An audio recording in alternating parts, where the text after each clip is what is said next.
da minha família, contar um pouco das histórias quando eu morava lá na Marreca Velha. Tem alguém da Marreca Velha aí? Quer dizer? Ah, sim, eu acho que conheço, a minha prima, gente, aí lá na Marreca Velha, eu morava lá, nasci lá.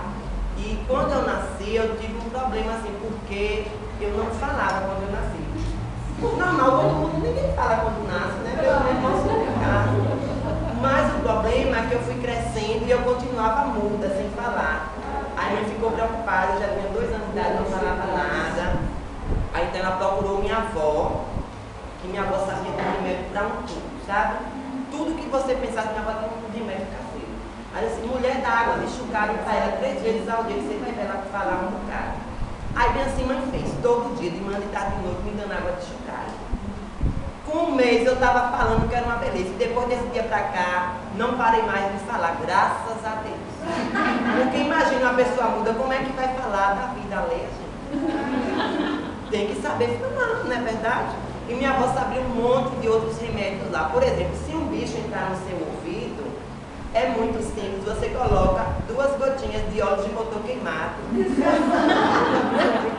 Porque ou o bicho morre e sai, ou seu ouvido vai apodrecer com o bicho lá dentro e depois ele vai sair de qualquer forma.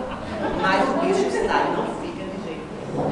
Se você tiver com dor de ouvido, você pega a bosta de papagaio e tampa o buraco.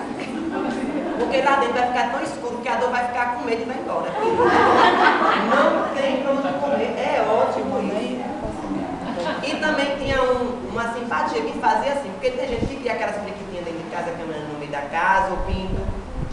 Aí, por exemplo, a pessoa vem e pisa nos bichinhos, aí os bichinhos ficam morre, não morre, morre, não morre. Aí o que é que faz? Bota debaixo da bacia, dá umas batidinhas, aí é chamado de levanta-pinto. Mas é o pinto da galinha.